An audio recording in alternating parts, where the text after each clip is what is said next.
오늘 말라기 강의 10번째 시간입니다. 말라기 말씀을 회복이라고 하는 주제로 강론하고 있습니다. 하나님께 대한 사랑을 회복하라. 영과 진리의 바른 예배를 회복하라. 제사장들은 레위 언약을 회복하라. 백성들은 형제 언약, 결혼 언약을 회복하라. 새 언약의 사자로 오시는 주님의 길을 준비하라. 물질 언약을 회복하라. 오늘은 믿음의 말을 회복하라는 제목으로 강론하려고 합니다. 이런 것들을 회복하는 이유, 목적이 뭐죠?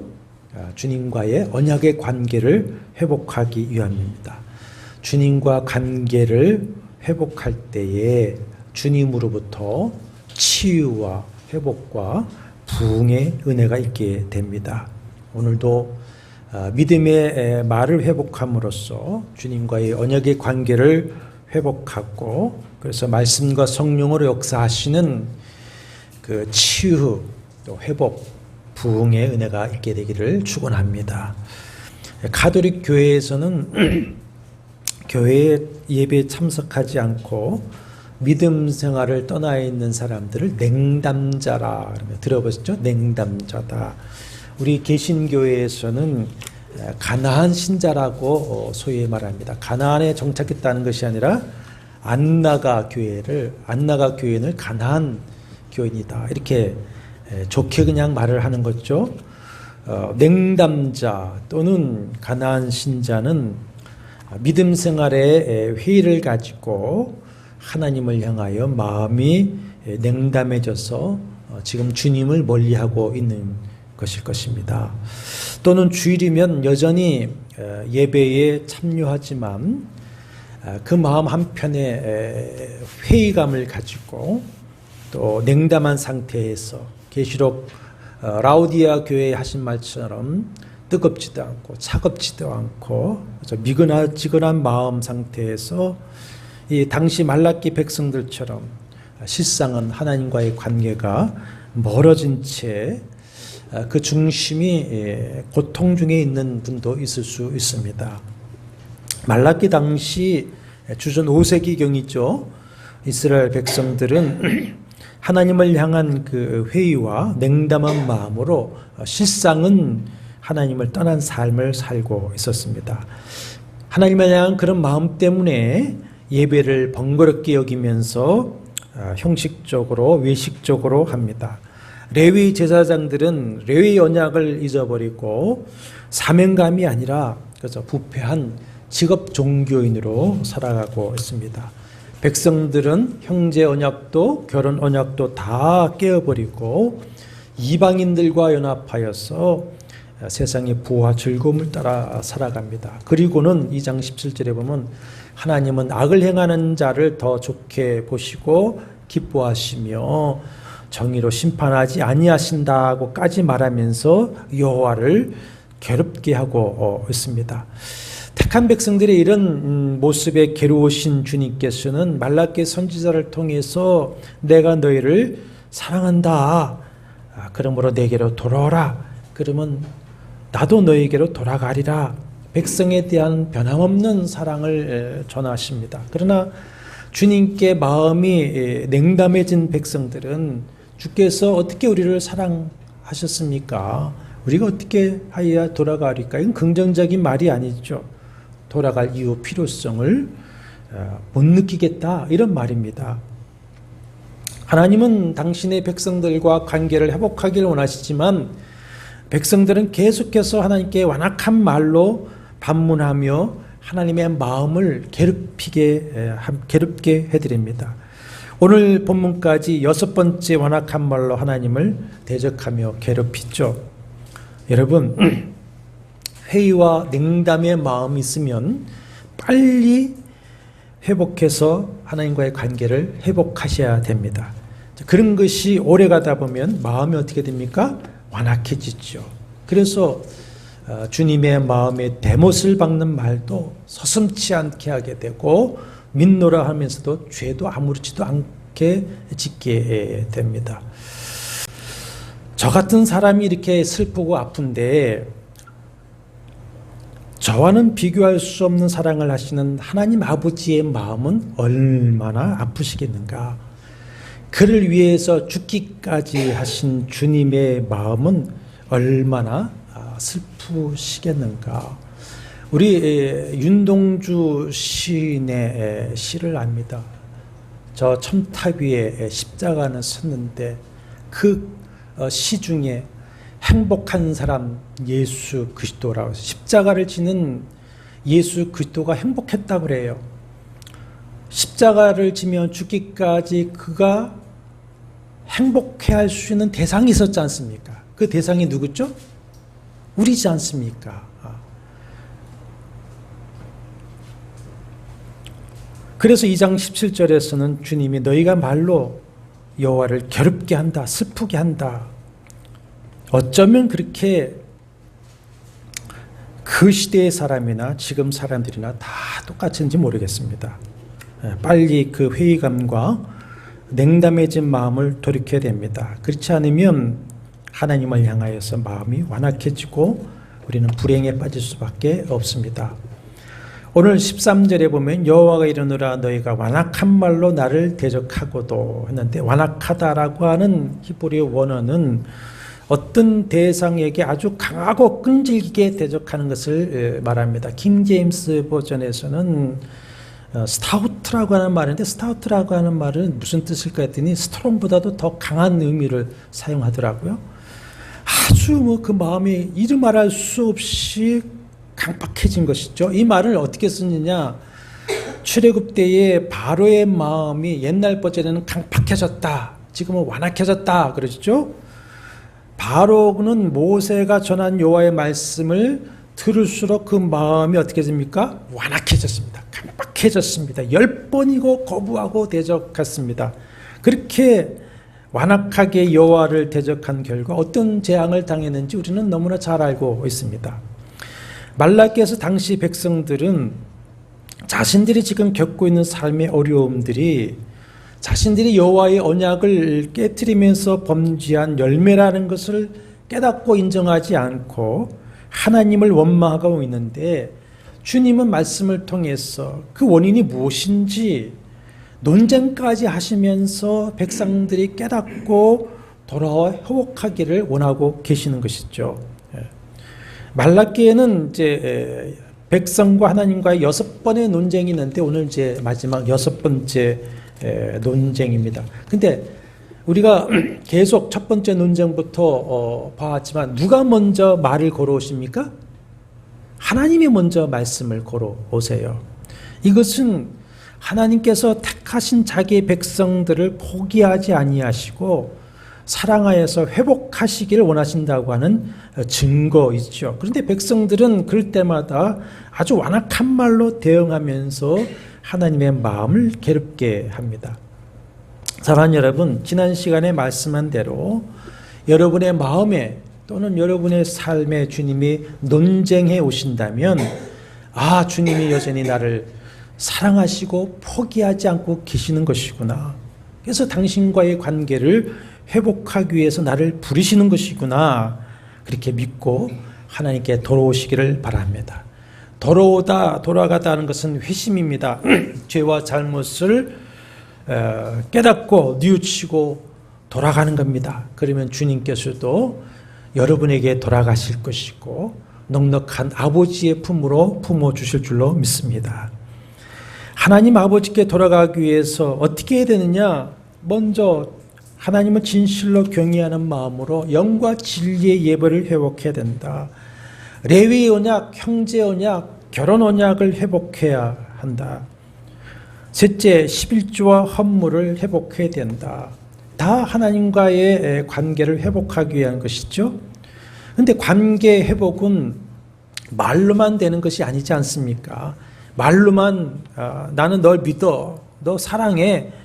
그것은 헛되고 공허한 것입니다. 마음과 행동과 삶이 원래로 돌아가야 되죠. 거기에 진정한 회복이 이루어지고 언약하신 그 샬롬의 복이 임하게 될 것입니다. 하나님을 향한 그 회의에 빠진 이스라엘 백성들이 또 여전히 하나님을 대적하는 말과 행동하는 것에 대한 6번째 논쟁이 오늘 이제 13절부터의 본문입니다. 여호와 하나님께서 너희가 완악한 말로 나를 대적하고도 이르기를 우리가 무슨 말로 주를 대적하였나이까 하는도다 했습니다. 완악한 말을 했고 이것은 하나님을 대적하는 말이라 하십니다. 하나님의 말씀에 이스라엘은 뭐라고 대답합니까? 우리는 하나님을 대적하는 완악한 말을 한 적이 없습니다. 이렇게 완고하게 또 우깁니다. 자신들이 무슨 말을 했는지도 제대로 인식하지 못하거나 자신들이 무슨 말을 했는지 인식을 하고 있지만 그 말이 주님의 마음을 아프게 하는 잘못된 말이라고 하는 것을 깨닫지 못한다든지 또 이제는 마음이 완전히 뒤틀려 있어서 그런 말을 한 적이 없다고 우기는 것일 수도 있을 것입니다. 언제 제가 그런 말을 한 적이 있습니까? 있으면 증거를 내보십시오. 요즘 말로 하면 녹음이나 녹화라도 한번 틀어보십시오. 이런 얘기입니다.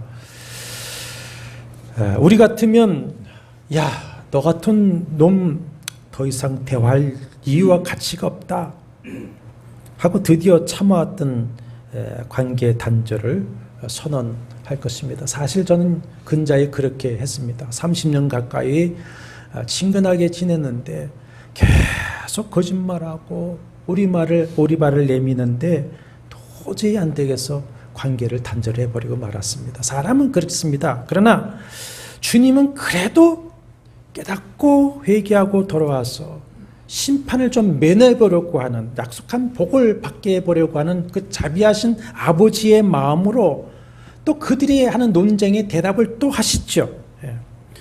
자, 백성들이 완약한 말로 대적한 내용이 14절 15절인데 14절 15절 한번 같이 읽어보실까요? 이는 너희가 말하기를 하나님을 섬기는 것이 헛되니 만군의 여호와 앞에서 그 명령을 지키며 슬프게 행하는 것이 무엇이 유익하리요. 자, 14절입니다. 하나님을 섬기는 것이 헛되다고 말하는데 하나님을 섬기는 것 예배와 또 말씀 언약의 말씀을 지키는 것이죠. 그런데 섬기고 말씀을 지키는 것이 헛되다라고 했는데 실상은 그들이 진실로 하나님을 예배하면서 율법의 말씀, 언약의 말씀을 지켰습니까? 그렇지 않습니다. 지금 6번의 논쟁을 통해서 말씀하시는 바가 그렇지 않습니까? 너희가 나를 떠나서 이런 언약을 깨트리고 내 이름도 망령되이 부르고 내 것을 도둑질하면서까지 하지 않느냐, 그 말씀을 계속 하시고 있는 거 아닙니까? 그러면서도 그들은 아니 우리가 무슨 잘못을 했습니까? 언제 그랬습니까? 그런 완악한 말로 대적을 하고 있습니다. 14절에 보면 슬프게 행하는 것이 무슨 유익하리요. 슬프게 행하는 것은 첫째는 금식입니다. 금식.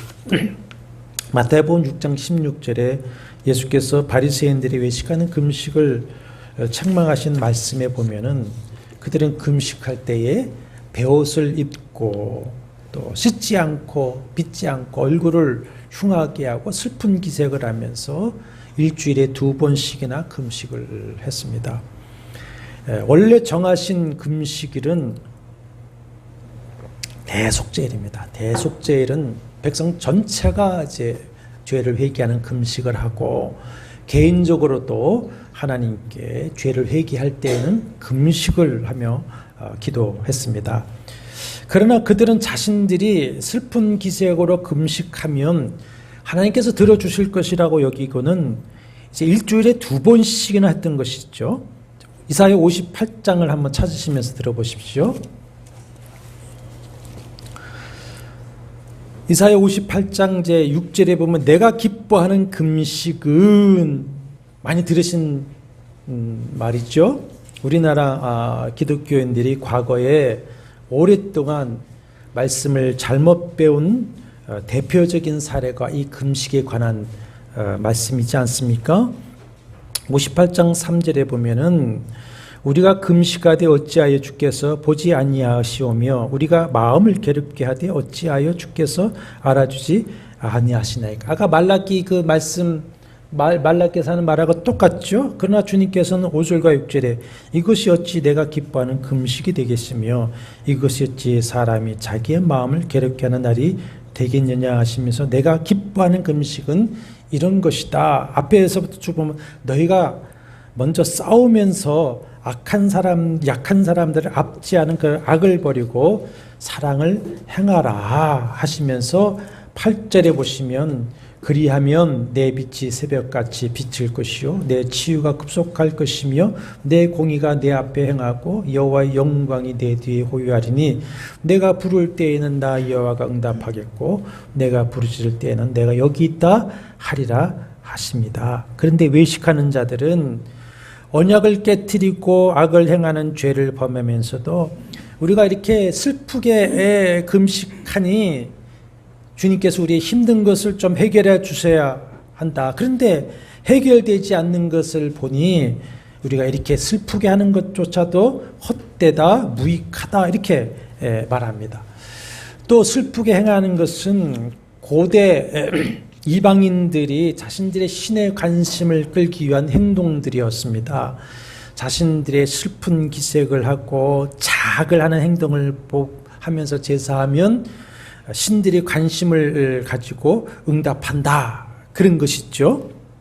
한 예로 왕상 18장의 그 갈멜산 대결에서 바알과 아세라 선지자들은 자신들의 신의 이름을 어떻게 합니까? 한나절을 외쳐도 대답 없으니까 이제는 칼과 창으로 자신들을 자해해서 피를 막 철철 흘리면서 부르짖지 않습니까? 그런 겁니다.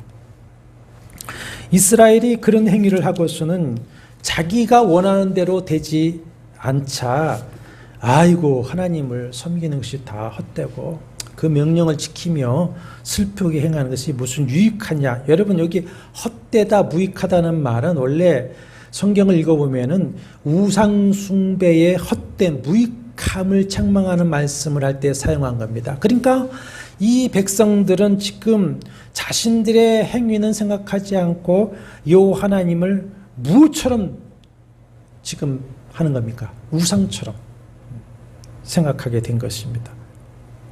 오늘날 이 기복주의들, 신비주의자들 다 이런 참남한 죄를 짓고 있는 것이죠.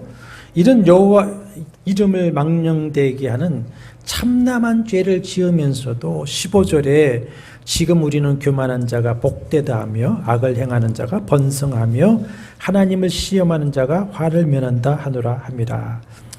지금 우리식으로 말하면 이런 말이 되겠지요. 하나님을 믿어봤자 도움되는 게 하나도 없어. 뭐 순종도 해보고 성경도 읽어보고 눈물로 기도도 해보고 금식도 해봤는데 그런다고 해서 이루어진 것 하나도 없어.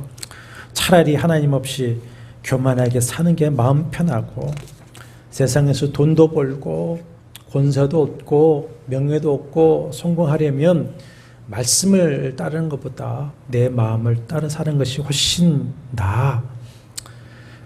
보니까 하나님이 벌 주시려면 줘봐라고 하는 사람들 보면은 아무 일도 일어나지 않고 도리어 잘 되기만 하는구만. 그런 말입니다. 여러분 시편 73편을 한번 찾아보십시오. 73편은 다윗 왕 때의 성가대 지휘자로서 또 찬양을 곡을 지어 가르치며 인도한 아삽이라고 하는 제사장이 지은 찬양시입니다. 시편은 이 아삽의 찬양시가 몇 개 있는데 아삽의 시도 아삽일 것이도 있고 시는 다윗의 것을 곡을 붙인 것일 수도 있습니다. 그런 경건한 제사장 아삽도 이런 시험에 깊이 빠진 경험을 가지고 이런 시를 지어 찬양을 하고 있습니다. 그의 말을 그대로 읽어보면 그렇습니다. 1절에서 15절을 한번 쭉 같이 읽어보시면 하나님이 참으로 이스라엘 중 마음이 정결한 자에게 선을 행하시나 나는 거의 넘어질 뻔하였고 나의 걸음이 미끄러질 뻔하였으니 이는 내가 악인의 형통함을 보고 오만한 자를 질투하였음이로다.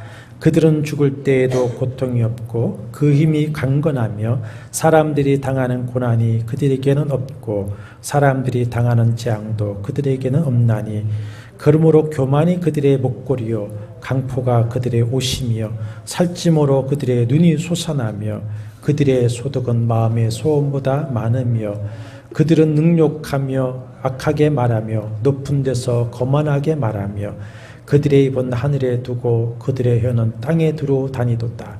그러므로 그의 백성이 이리로 돌아와서 잔에 가득한 물을 다 마시며 말하기를 하나님이 어찌하랴 지존자에게 지식이 있으라 하는도다. 볼지어라 이들은 악인들이라도 항상 편안하고 재물은 더욱 불어나도다.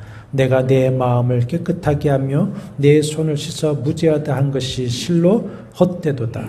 나는 종일 재난을 당하며 아침마다 징벌을 받았도다. 내가 만일 스스로 이르기를 내가 그들에게 말하리라 하였더라면 나는 주의 아들들의 세대에 대하여 악행을 행하였으리라. 그러나 그렇게 행하지 않고 하나님 어찌 된 겁니까? 라고 주의 전에 들어가서 호소할 때에 하나님께서 아삽의 눈을 열어 그들의 결말들을 보게 하시죠. 그래서 주를 가까이 함이 내게 복입니다. 이렇게 이제 결론을 내리게 됩니다. 자, 교만한 자라고 하는 말, 제드라고 하는 말은 교만이란 뭔가 참도 부풀어 오른 상태, 교만이라고 합니다. 자만으로 가득 찬 자를 교만한 자다 그러는데 성경에서 특별히 사람에 대한 교만보다는 하나님에 대한 교만을 책망하시는 말로 이 말을 사용을 하고 있습니다. 하나님에 대해서 신앙 없는 말, 행위로 대적하는 행위를 가리켜서 교만이다 이렇게 합니다. 그러니까 자만을 넘어서 하나님까지 무시하고 판단하고 대적하는 자가 성경이 말씀하는 교만한 자. 로마서 1장 28절 말씀대로 마음에 하나님 두기를 싫어하고 그래서 하나님도 없고 율법도 없이 방자하게 행하는 자들. 시편 4절에 보면은 악인은 그의 교만한 얼굴로 말하기를 여호와께서 이를 감찰하지 아니하신다 하며 그의 모든 사상에 하나님이 없다 하나이다. 그래서 하나님은 교만한 자를 어떻게 하십니까? 대적하시고 이사야 13장 11절에 보면 주님께서 이렇게 말씀하십니다. 내가 세상의 악과 악인의 죄를 벌하며 교만한 자의 오만을 끊을 것이며 강포한 자의 거만을 낮출 것이라 하십니다. 그렇기 때문에 잠언 16장 18절에서 교만은 패망의 선봉이요 거만한 마음은 넘어짐의 앞잡이가 될 수밖에 없다 하셨습니다. 사람이 하나님께 징계를 당하고요 심판을 받는 것은 죄 때문이 아닙니다. 죄가 있다고 해서 징계당하고 심판당하지 않습니다. 왜 그렇습니까? 교만입니다. 교만. 우리는 다 연약하고 죄성이 가득한 존재들이기 때문에 죄를 안 짓고 사는 사람이 어디 있습니까? 그렇죠? 예. 죄송한 말씀이지만 저 젊었을 때 빨리 좀 나이 좀 먹어봤으면 좋겠다. 그러면 내가 이런 마음의 죄도 좀 덜 짓겠지 했겠지만은 그렇지 않습니다. 그러나 그 죄를 지적받을 때 다윗처럼 회개하면 될 것인데 교만한 자들은 하나님마저도 판단하면서 회개하지 않습니다. 그래서 결국 징계와 심판을 당하는 것이죠. 주님이 이렇게 말씀을 해오셨음에도 불구하고 회의와 냉담에 빠진 당시 유대인들은 뭐라 합니까? 교만한 자가 복되다 합니다. 하나님을 대적하여 악을 행하는 자가 번성하며 하나님을 시험하는 자가 화를 면한다. 10절에서도 하나님을 시험하여 보라 하셨죠. 온전한 11조와 봉헌물을 해서 그것을 내가 복을 주지 아니하니까 나를 시험해 보라 하신 것은 너희가 언약의 말씀을 믿고 순종할 때에 내가 그 언약의 말씀대로 주시는 그 복을 체험해 보라는 얘기였어요. 체험해 봐라. 근데 여기서 지금 15절에서 시험은 교만한 자가 완악한 말로 여호와를 시험하는 것입니다. 교만한 마음으로 하나님을 대적하여 악을 행하면서 어디 하나님의 심판이 있나 없나 보자. 그거예요. 근데 하나님의 심판이 없거든요. 우리 공동번역에는 이렇게 의역을 했습니다. 결국 살고 싶은 대로 살아야 살 길이 트이는 세상인걸, 못된 짓을 해야 성공하는 세상인걸, 하나님을 시험하고도 멀쩡하게 살아있지 않은가. 이렇게 완악한 말로, 교만한 말로 하나님을 대적하였습니다.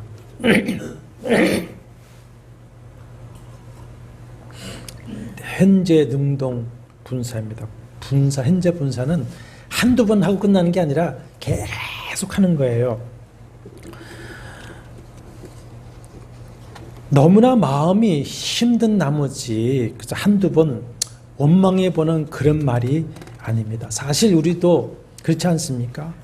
너무나 힘들고 괴로울 때 그런 말 다 한두 번씩 하지 않습니까? 그쵸? 예. 하나님 정말 나를 사랑하시는 것인가?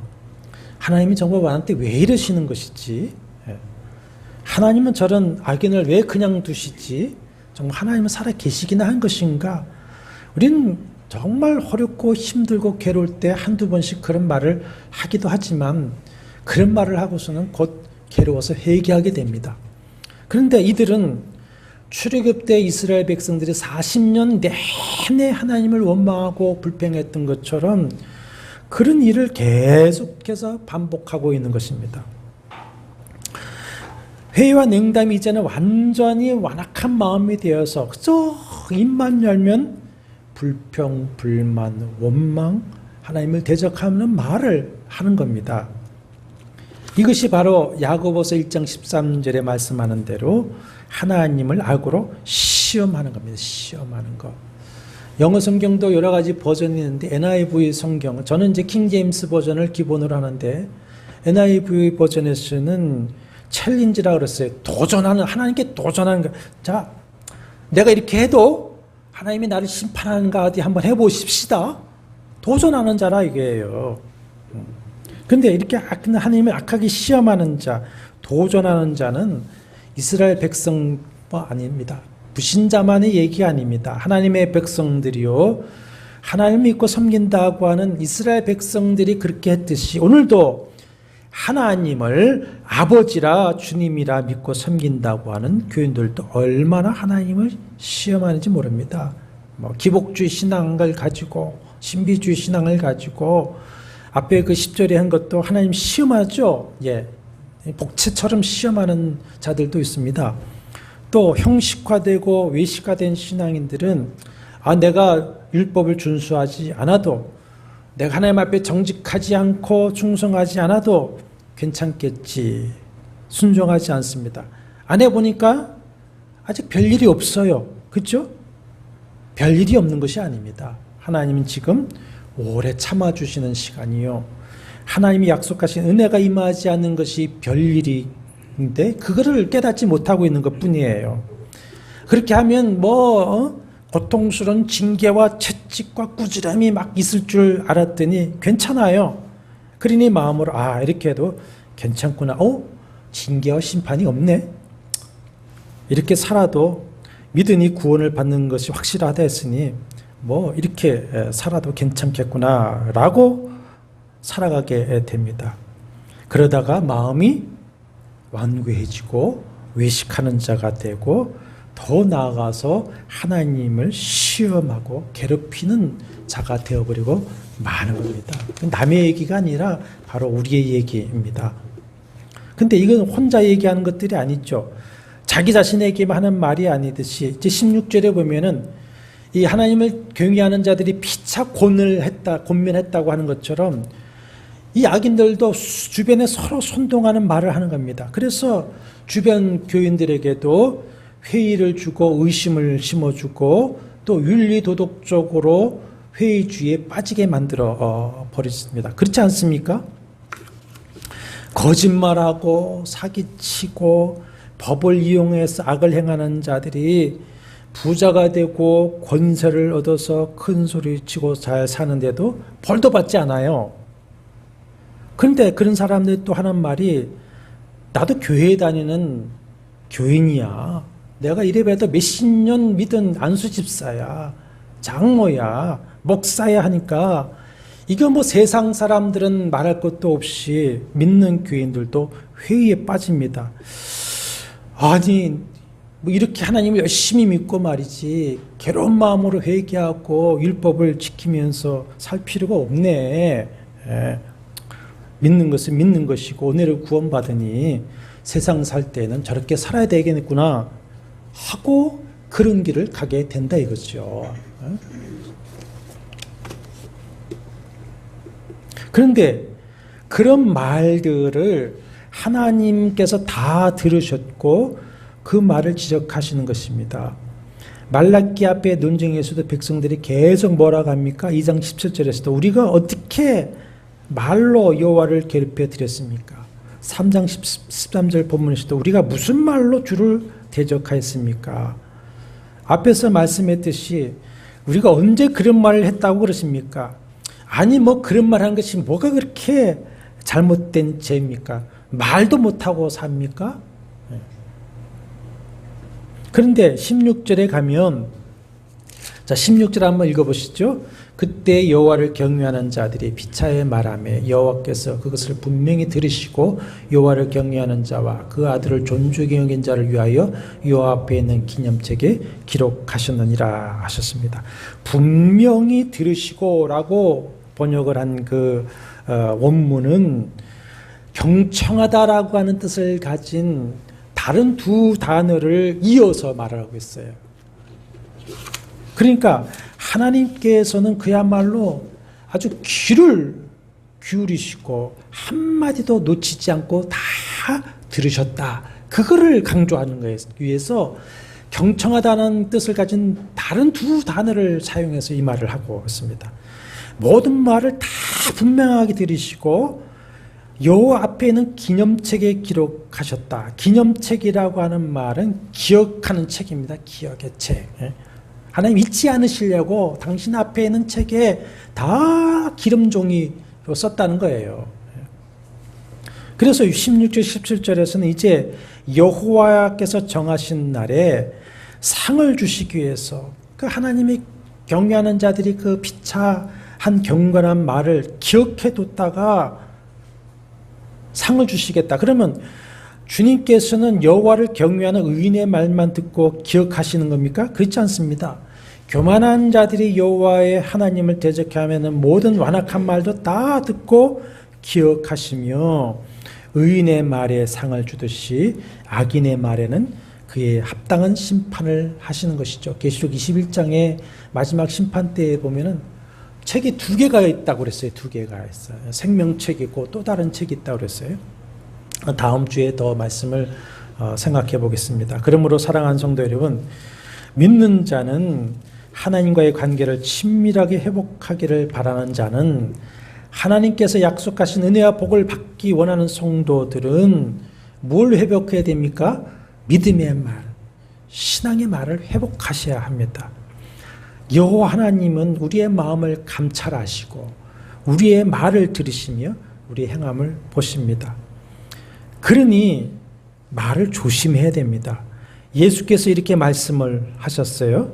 마태복음 12장 36절 37절에 내가 너에게 이르노니 사람이 무슨 무익한 말을 하든지 심판날에 이에 대하여 신문을 받으리니 내 말로 의롭다함을 받고 내 말로 정죄함을 받으리라. 무슨 무익한 말을 하든지 심판날에 심판을, 그 무익한 말이라고 하는 것은 뭐 우리가 그냥 일상생활 말까지 그런 말이 아니라 무익한 말이라는 무가치한 말, 쓸모없는 말입니다. 그 오늘 본문에서는 무슨 말입니까? 불경한 자들이 한 14절 15절의 그 말이 무슨 말입니까? 무익한 말. 그 무익한 말에 대해서는 심판날에 신문을 받고 정죄함을 받게 된다. 이런 말씀입니다. 그래서 전도서 5장 2절에서는 너는 하나님 앞에서 함부로 입을 열지 말며 급한 마음으로 말을 내지 말라. 하나님은 하늘에 계시고 너는 땅에 있음이라. 그런즉 마땅히 말을 젖게 할 것이라. 땅에서 하는 모든 말은 하늘에 계신 하나님 앞에서 하는 말이고 하나님께서 다 들으신다. 그러니까 말을 적게 하라. 그래서 서원에 대해서 말씀할 때에도 네가 말한 것은 말한 대로 지키라. 그렇게까지 말씀을 하고 있어요. 민수기 13장 14절 기록에 보면은 출애굽 직후에 가나안의 각 지파의 지도자 12명을 정탐하러 보냈죠. 40일 이후에 보고를 합니다. 여호수아 갈렙의 믿음의 보고는 외면하고 나머지 10명의 믿음 없는 그런 부정적 보고의 마음이 빼앗겨서 민수기 14장 12절에 보면 우리가 애굽 땅에서 죽었거나 이 광야에서 죽었으면 좋았을 것이다. 그러면서 모세와 하나님에게 원망 말을 합니다. 그런데 27절 28절에 가면은 여러분 많이 아실 거예요. 여호와께서 나를 원망하는 이 악한 회중에게 내가 어느 때까지 참으랴. 이스라엘 자손이 나를 향하여 원망하는 말을 내가 들었노라. 내가 내 삶을 두고 맹세하노라. 너희 말이 내 귀에 들린 대로 내가 너희에게 행하리라. 결국 그들은 그 믿음 없는 원망의 말대로 약속의 땅에 들어가지 못하고 광야에서 다 죽어했습니다. 그래서 40년이 걸린 겁니다. 그래서 야고보서 3장에는 특별히 우리의 언어 생활에 대해서 아주 강력한 경고의 말씀을 하시고 있지 않습니까? 이절에 보면 우리가 다 실수가 많으니 만일 말에 실수가 없는 자라면 곧 온전한 사람이라 능히 온몸도 굴레 씌우리라. 우리가 말들의 입에 재갈 물리는 것은 우리에게 순종하게 하려고 그 온몸을 제어하는 것이라 하면서 이 불의한 말은 자신과 타인의 삶을 불살라버리는 지옥불과 같다. 죽이는 악이고 독이다 라고까지 강력하게 경고를 하시고 있습니다. 그래서 다윗은 시편 141편 3절에서 이런 기도를 합니다. 자기가 그 141편은 고난 중에 쓴 원수들에게 막 고난을 당할 때 지은 그 기도 시인데 그 고난을 당하면서 혹시 원망하고 믿음 없는 말을 할까 싶어서 이렇게 기도를 해요. 여호와여 내 입에 파수꾼을 세우시고 내 입술의 문을 지키소서. 이렇게까지 기도합니다. 이렇게까지. 오늘 여기까지 말씀하고 다음 시간에 하나님께서 악인을 어떻게 언제 심판하시고 의인은 어떻게 구원하실 것인가 말씀을 마무리하겠습니다. 결론하면서 한두 마디만 말씀 더 드리겠습니다. 사랑하는 여러분, 꼬람데오의 삶을 사시기를 바랍니다. 하나님 앞에서 생각하시고, 우리 안에 누가 계십니까? 성령이 계시죠. 하나님 앞에서 생각하고 하나님 앞에서 말하고 하나님 앞에서 우리가 행동하고 살아가십시오. 꼬람데오 신앙입니다. 그리고 종말론적인 인생관을 가지셔야 됩니다. 내가 언제 어떻게 주님 앞에 갈지 종말론 모릅니다. 개인의 종말 모릅니다.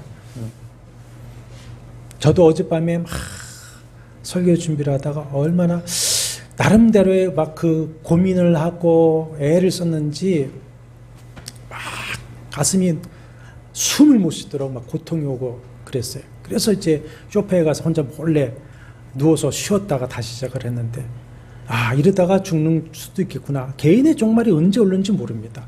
또 주님이 언제 오실는지 역사의 종말도 모릅니다. 그러니까 제일 먼저 뭘 생각해야 됩니까? 주님과의 관계입니다. 주님과의 관계.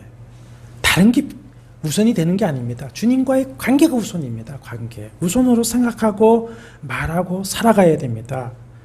믿음의 말을 회복하여서 하나님 관계를 회복하십시오. 사람과의 관계도 그렇지 않습니까? 말로 상처를 주고 그 관계가 깨어지고 불행을 자처하지 않습니까? 하나님 앞에다 지금 말씀을 보면 그렇습니다. 그러니까 믿음의 말, 덕스러운 말을 통해서 관계를 회복하면 거기에 치유와 회복과 부흥의 은혜가 있을 것입니다. 세상 불신자들, 악인들이 그럴지라도 그럼에도 불구하고 의인은 무엇으로 살아야 된다? 믿음으로 살아야 된다 하셨으니까 사랑하는 여러분, 믿는 자답게 끝까지 믿음으로 살아내십시다. 믿음으로 끝까지 잘 함께 살아내서 여호와 앞에 설 때에 칭찬과 상을 받는 여러분과 우리 교회 되어주시기를 주의 이름으로 축원합니다. 여호와는 내게 복을 주시고 너를 지키시기를 원하며 여호와는 그의 얼굴을 내게 비추사 은혜 베푸시기를 원하며 여호와는 그 얼굴을 내게로 향하여 드사 평강 주시기를 원하노라. 주 예수 그리스도의 은혜와 하나님의 사랑과 성령의 교통하심이 너희 무리와 함께 있을지어다. 아멘.